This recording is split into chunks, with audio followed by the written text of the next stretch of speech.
Finally tonight, we will never forget what happened 10 years ago today. We learned our colleagues Bob Woodruff and cameraman Doug Vogt had been badly injured in Iraq, but we didn't know how badly hurt at the time. 10 years later, both now marking their 10th Alive Day, and both wanted this story to be about the others who've triumphed. And so tonight, the people they've now helped, our Persons of the Week. Heading up to Camp Taji.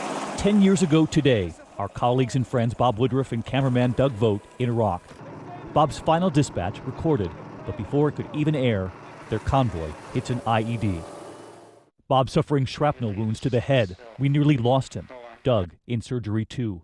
We would learn early Doug would survive, and we waited for Bob. 40 days in a coma, he wakes up. His wife Lee right by his side. His children and the long wait for their dad to come home. Oh, so great to be home. And it was his children who would bring him back. Buckle. Buckle. Belt. Buckle. Buckle. Belt buckle. You taught me. 10 years later, Bob is as hungry as ever, reporting from all over the world. Tonight, marking what's called his 10th Alive Day. The Bob Woodruff Foundation helping so many of the wounded.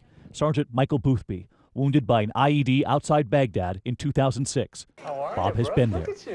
His rehab. It's difficult. And tonight, Michael with a message for us.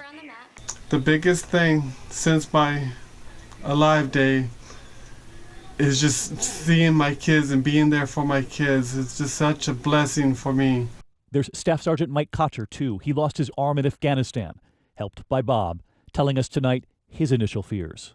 The first thought I had was, will I ever be normal again? Now, training for the Paralympics, hoping to become a full-time phys ed teacher this fall. And Althea Rayford, back on the family farm, surviving the struggle that came after serving. She, too, helped by Bob. Happy Alive Day. Tonight, Bob and his wife Lee leading the charge, and Lee writing to her husband, "This photograph of your boots is my gift to you today. It reminds me that a decade later, like so many military families in this country, we are all still standing. We have survived, and then some." Bob, Doug, Lee, and all of the wounded who they've helped, we celebrate them all. I'm David Muir. Have a good evening. Good night.